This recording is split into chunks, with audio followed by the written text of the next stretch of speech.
हम इसी साल शादी करेंगे और मामू को ये बात मानना होगी। मानेंगे। और अगर मामू ने इनकार किया तो हम उन्हें बताए बगैर निकाह कर लेंगे।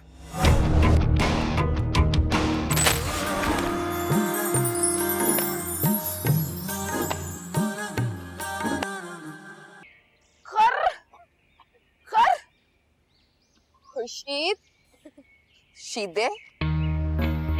तुम्हें पता है खर का क्या मतलब होता है? गधा। अब अगर थोड़ा बहुत पढ़ लिख लिया होता तो ये तो पता ही होता।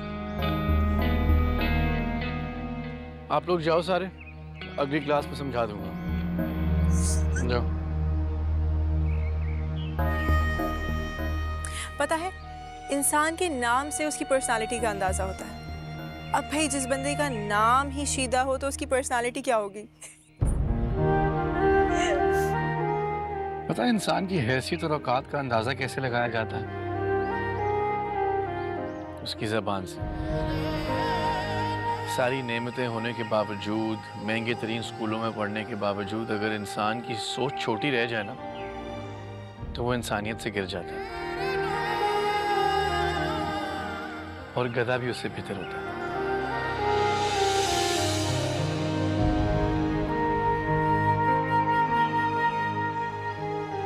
क्या समझने लगा है खुद को? हमें बातें सुना के गया है। औकात भूल गया है क्या अपनी? रुतबा, तुम ना मामू से इसकी शिकायत करना। उनको बताना है कि इसने हमसे बदतमीजी की है। इसका दिमाग ठिकाने लगा दे। सारा मूड खराब कर दिया इसने। छोड़ो इसे। आओ मेरे रूम में चल के चाय पीते हैं। ए, चाय अब हम अल्तमश के घर जाके पियेंगे। तैयार हो जाओ, बुलाया उसने तुम्हें। सच?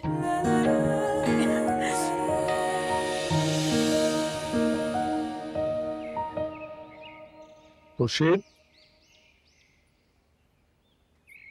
बेटा तुमसे एक बात करनी थी, वक्त निकाल सकोगे? ये कैसी बातें कर रहे हैं खालू? बिल्कुल, हुक्म करें। ट्यूशन से फारिग हो गए? जी इस वक्त जरा मेरे साथ। जी। हाँ, वो अंदर रखा हूँ खालू। हाँ ठीक है। मैं अल्तमश को अच्छी तो लगूंगी ना? उसे मेरे ऊपर ये रंग बहुत अच्छा लगता है। हाँ अच्छा है, बस एक प्रॉब्लम है। क्या? किसी खेत में उगा हुआ चुकंदर लग रही हो। इसकी बातों पे यकीन नहीं करना, जेलस हो रही है। बहुत प्यारी लग रही हो। Such a sweetheart. और तुम तो हो ही बचपन से पटाखा। Side mind. सही लग रही हो ना?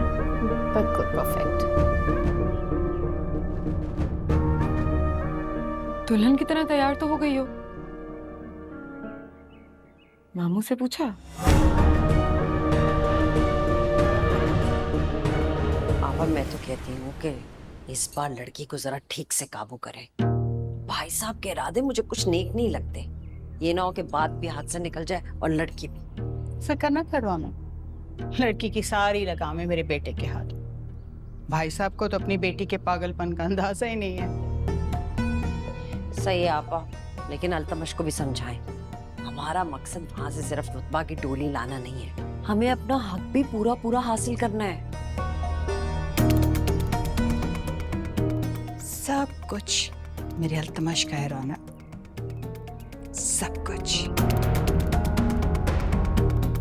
मैंने रुतबा से अपनी अल्तमश का रिश्ता यूं ही नहीं जोड़ा। भाई साहब ने तो सारी जमीन सदकात, खैरात और ज़कात में लुटा देनी थी।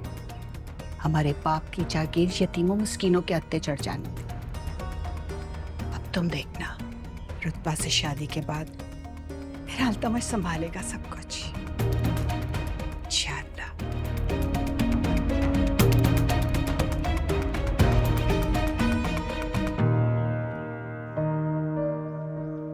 तुम्हें देखता हूँ तो तुम्हारी माँ की तरबियत पे रश्क आता है मुझे।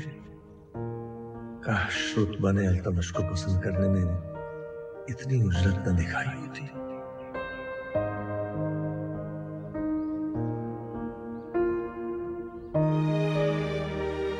खुर्शीद, चाय।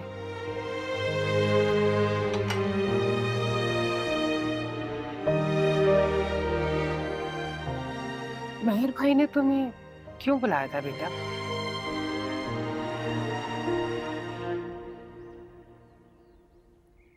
अम्मा, उन्होंने एक ऐसा काम करने के लिए कहा है जो मेरे लिए मुमकिन नहीं है।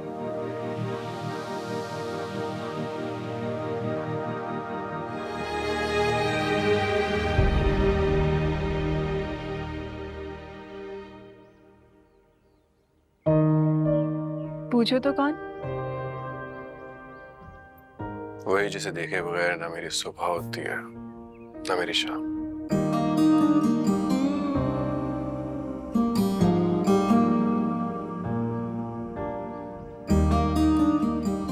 तुम बात क्यों नहीं कर रहे थे मुझसे? दुख से बात से ज्यादा बढ़ जाए ना तो अल्फाज साथ छोड़ देते हैं।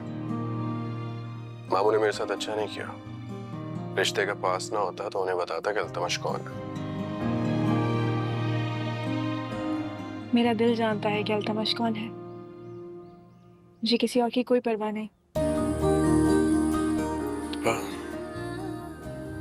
ये 2 दिन कयामत जैसे थे तुम्हारे बगैर।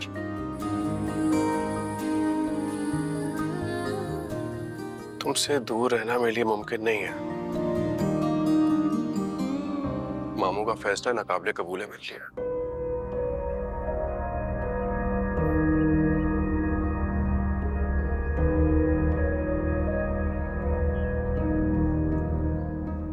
बाबा का फैसला मेरी जिद के आगे रेत की दीवार जैसा है।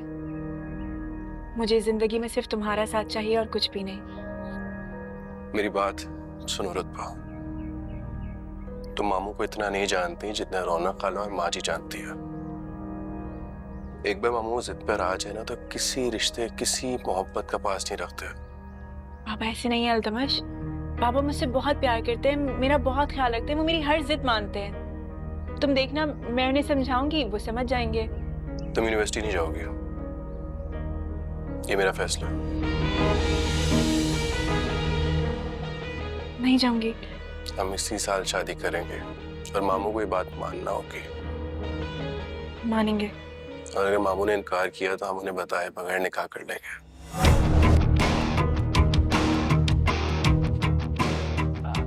अल्तमश ऐसा कैसे हो सकता है? हम बाबा को बताए बगैर निकाह कैसे कर सकते हैं? बाबा नाराज हो जाएंगे। नहीं नहीं, तुम बाबा को जानते हो, हम ये नहीं कर सकते ना। तुम भी तो मुझे अच्छी तरह से जानती हो ना। एक बार जो ठान लूं करके रहता हूँ। मेरी जिंदगी नहीं गुजरी तुम्हारे बगैर। तुम्हारा साथ चाहिए मुझे हर हाल में। मामू की नाराजगी, मामू का गुस्सा सब बर्दाश्त कर लूंगा मैं। बस तुम्हारा साथ चाहिए मुझे।